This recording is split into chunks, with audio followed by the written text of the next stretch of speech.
Hey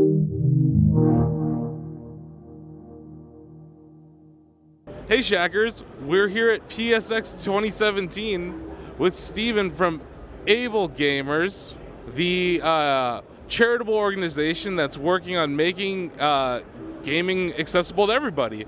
So thanks for taking the time to chat with us here. Can you talk a little bit about how you started your effort? I don't know what to call it a charity, but the effort. So about 13 years ago, Mark Barley and I started this charity to help people with disabilities be able to play games. What happened was one of our friends who was playing EverQuest at the time, she had a multiple sclerosis attack and she couldn't move her hands anymore. And when she wasn't able to game, suddenly her world closed. She wasn't able to reach out to her family, her friends. She was trapped on an army base, thousands of miles from home. And it was horrible and horrifying, and we wanted to find ways to help, and there was no information out there. So fortunately she recovered and she's okay today, but we wanted to make sure that anyone who would ever experience something like that, where you're not able to game because of a disability, would have somewhere to go, somewhere to get help. And then we made this charity to make that happen. And how long have you been doing this for, and how much money have you guys raised? I'm always fascinated by just the journey to get to where you are today. Yeah, it's been a hell of a journey. This year is my 13th year at this organization. We started Able Gamers 15 years ago. We turned it into a nonprofit 13 years ago. And to date, we've raised a couple $1 million. But that is kind of it's an amazing thing because for the first decade, we worked off a budget of about 50 grand a year. It wasn't until this year that we finally might hit like $750,000, thanks to some of the amazing community, Shacknews covering us, having Humble Bundle be our supporters, PlayStation, helping us out and, supporting gamers. And we've been able to turn around 93 cents of every dollar goes back to the community to get gamers gaming again. That's awesome. I think it's just amazing to see gamers. I think with Twitch and all these new interactive forms of gaming, how it's being put to work for charity, I think has been amazing. Like, he talked a little bit about how Twitch and certain other entities have really just kind of almost like energized the fundraising capabilities.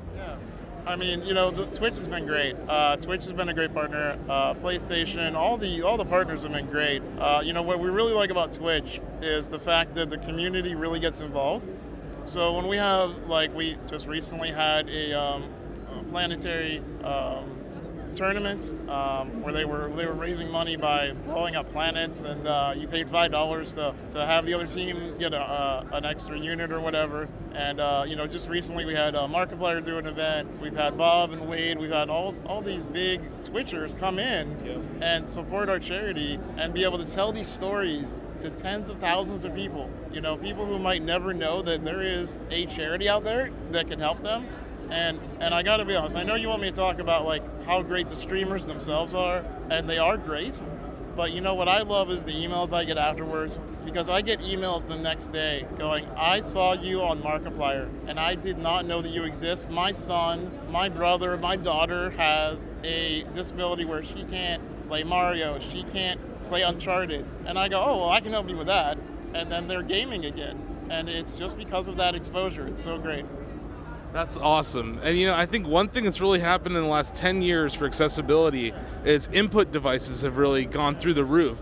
Can you talk about some of the ones that you guys, when you saw it, you're like, finally, because I'm sure accessibility is something that, I think hardware makers have been thinking about for 20 years. It's just only in the last 10 years that we've really been able to see innovation. Can you talk about some of the ones that really helped Able Gamers really help gamers out there play? Absolutely. So some of my favorite ones are, there's an Adroit. What it is a controller that allows you to play on your PlayStation or your Xbox just with a bunch of switches. So if you imagine a piano keyboard and how you have those different piano keys, I can lay out those keys around you anywhere that you want that your abilities work, and then I can have you play a game. You don't need to hold a controller, you don't need to do anything like that. And that's just the tip of the iceberg.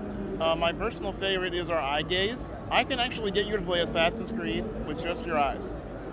Imagine that. You're just looking at people and you stab them in the face by just staring at them.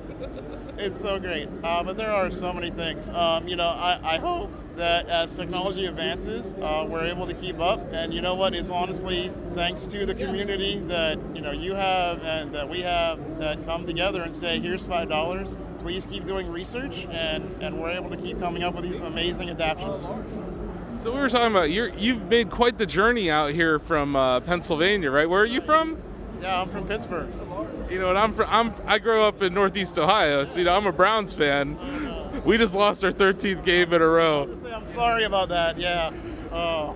It's all good, but you let me know that Northeast Ohio has a big Able Gamers thing going on, so I want to get involved in this. He talk about how you do have like regional things, and it's really kind of grown from. It's been a grassroots sort of organization, right? Yeah, we grew from the ground up. I'm from Pittsburgh, and we have a lot of events around there. My buddy over there, Craig, he is the program director. He's actually from Columbus. Some of our guys are from Cleveland. Browns fans themselves. I don't know why. And West Virginia. So we have this little tri-state area thing going, where we have like Hearthstone tournaments, and we have like Cards Against Humanity's nights, and we have these like events where you can come together and you can raise money if that's what you want to do, or you can play games and chip in for prizes. And we also have abilities expos, where we actually have people who have disabilities come to us and they say, I'm disabled, I need some help playing, and right on the very spot we will interview them, see what we can do to help them game better. That's amazing. So yeah, I think in 2018, let's plan on doing something together in Northeast Ohio. I'm down for that. Okay, we'll do it for Shacknews and we'll do it for Able Gamers. Can you tell us where to find out more information about you guys and how we can get people to give you guys money before the end of the year? Absolutely. So you're gonna love this one, right?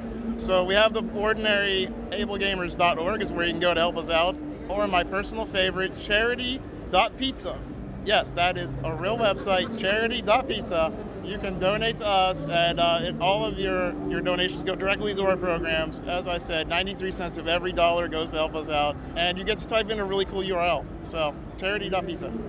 Awesome. So go there, guys. They're still raising money. There's still time to donate before the end of the year and help people play games. Make it a great Christmas. Can you look at the camera and tell them to do it for Shacknews? Absolutely. Hey, Shackers, make sure you go to ablegamers.org or my favorite, charity.pizza, and help raise money for able gamers and gamers with disabilities.